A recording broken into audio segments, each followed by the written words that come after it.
Hi everyone. This week parasha is parashat Kitisa, and this parasha I have different issues to deal with, and I will try to touch few of the aspects that can be very relevant to our life. It speaks about the fact that when a person goes out, when a nation goes out to launch a war against an enemy, and is asking whose enemies you are going out to the war with. And the Torah is telling us that this is the evil inclination, that the person need to decide to go and to launch a war against the evil inclination. And instead to wait till he comes and to attack us, we need in advance to attack the evil inclination before that it get to our field and our territory. So the question is, because the evil inclination is something, is a spiritual force, how do you attack the evil inclination? How do you have the technology to face the evil inclination? And for that is God is telling us in the Bible, I created the evil inclination, I created the antidote, the spice against him, which is the study of the Torah. When a person is deciding and giving time to constant study of spirituality and constant study of the Torah, then it will give him the strength to be able first to see more, to feel more, and probably the ability, not probably, but to give the ability to and the strength to face the evil inclination. The reason that I'm saying probably depends on how much we invest into that study, how much do we believe that the study of the Torah can give us the strength, and according to that we will be able to receive a support system. Especially in our time, the sages are telling us that reading in the Book of Splendor, the Sefer Zohar, the Book of Splendor of Rabbi Shimon Bar Yochai, merely reading even without understanding can give strength to a person and create miracles in our life. So therefore, the enemy is the evil inclination, and the evil inclination exists within every human being, and the antidote is the study of the Torah. There is no other antidote against that force. In the parasha, it's speaking about longevity, it's speaking about prolonging life. And the place where it's dealing with, it's immediately after that speaks about a nest of birds and so on. I won't go into the all details. And it completes there with longevity. It's speaking about the fact if you do such and such, you'll have long life. Immediately after that, it's written, when you will build a new home, when a person is deciding to bring a new house, a new home, and it says over here by the commentaries that the main longevity is for building a new house. It's not speaking about the house that we think about, it speaks about the house of God, which is the temple, in the Temple Mount. Because that in fact today we cannot go and build physically the Temple Mount, then there are two other possibilities. One, every synagogue in the world is considered to be a small temple. It's part of the energy of the all-inclusive force that is being revealed in the mountain and in the Temple Mount, in the temple that was built there. So therefore, when someone supports today a synagogue, it is as he is helping to build a temple. And by that, by supporting a synagogue, a person is increasing the possibility of long life. The other thing is that building a temple is something which is spiritual as well, when a person is building a temple inside of himself.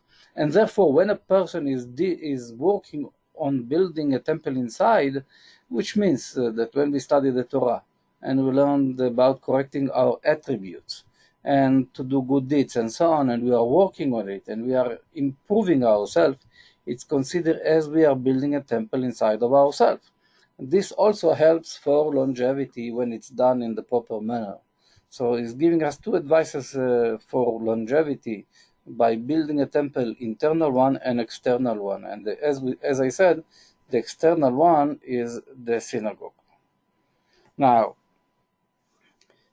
speaking about when a person is building a new home, there is one of the precepts that one of the things that the person should do, he should do a roof railing, which means if you have a roof that people can climb up to and go up to, then there is a danger that they might fall down. So therefore you need to have a railing. But in the Gemara is saying that when a person is building a house, he needs to watch out from three major things that can be a possibility, God forbid, and danger of someone dying as a result. One is the roof, that you need a roof railing, but the Talmud is giving us two other things as well. He's speaking about a ladder, that if a person have a ladder in his house, and the ladder is not good enough that someone can climb on the ladder and fall down from the ladder, and possibly die from the falling, then we should be careful not to have such ladder in our house. The other thing he says, not to have a bad dog in the house. We know in fact, I don't know what's happening all over the world, but I know in fact that in Israel in several cases, it was horrible cases, a dog that lived in a house that was the people took care of a certain dog from the types that are dangerous to people, that are attack dogs, and the dog attack people that are living in that house. And the biggest danger is when it was children that the dogs attacked. And I'm sorry to say that in some cases the story did not end in a nice way. So the Talmud is telling us over 1500 years ago, don't have a bad dog in the house because it's dangerous.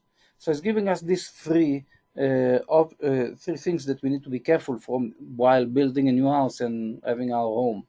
Now, in the spiritual way, in the Hasidic way, we know that these three are symbols for the spiritual work of a person. So I would like to touch one of them.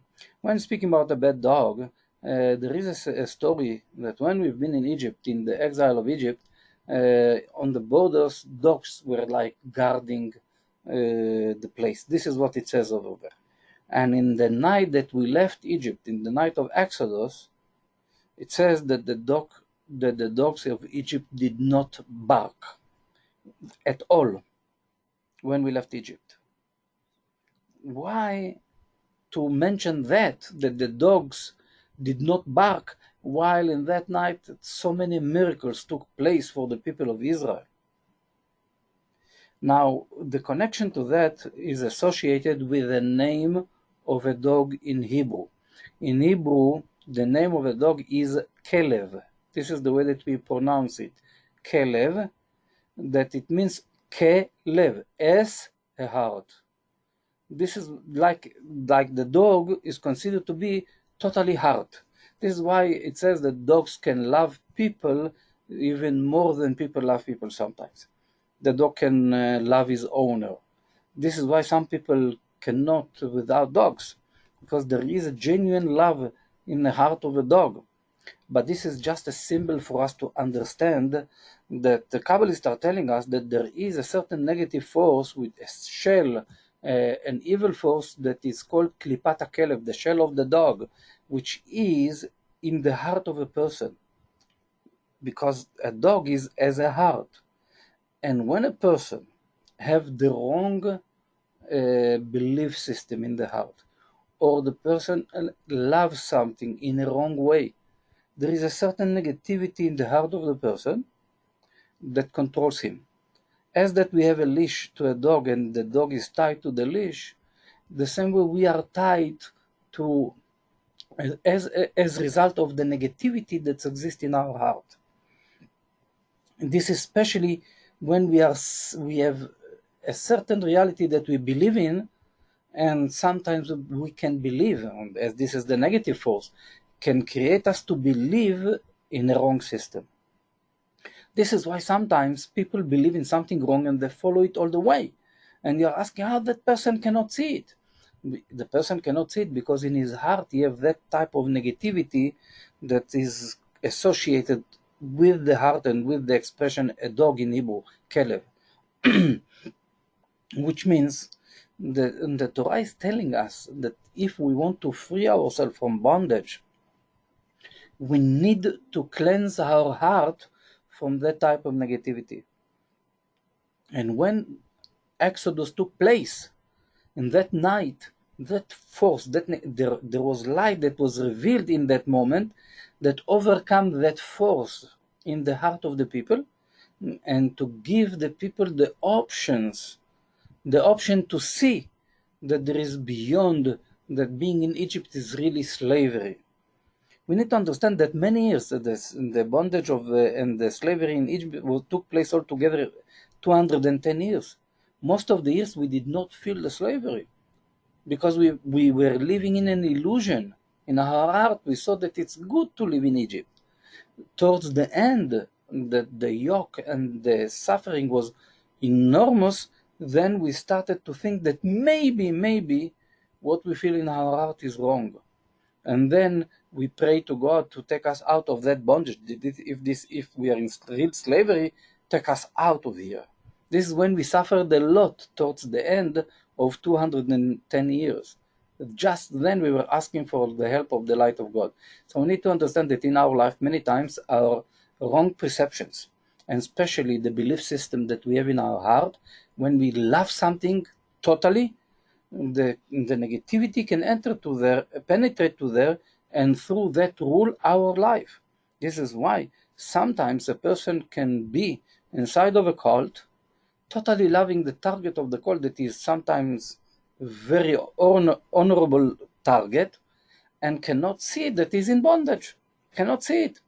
And people around can tell the person you are in bondage, and he doesn't see it. Why? Because in his heart he have that type of negativity that doesn't let him see. And if the person would not ask with all his, from the bottom of his heart, if the person would not ask from the bottom of his stomach, from all the organs, for the help of the light of God, then he won't get the strength to go to see differently and to go out of it. A miracle needs to take place that the person will be able to get out from that type of bondage, because it's not external, it's internal in the heart of a person. It goes with the person wherever he goes.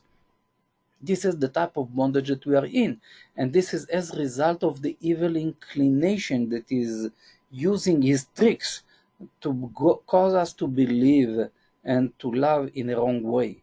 It's a certain negativity in the heart, and this is the hardest one. This is a very hard one. So therefore, in this portion, we have the opportunity to build a new house.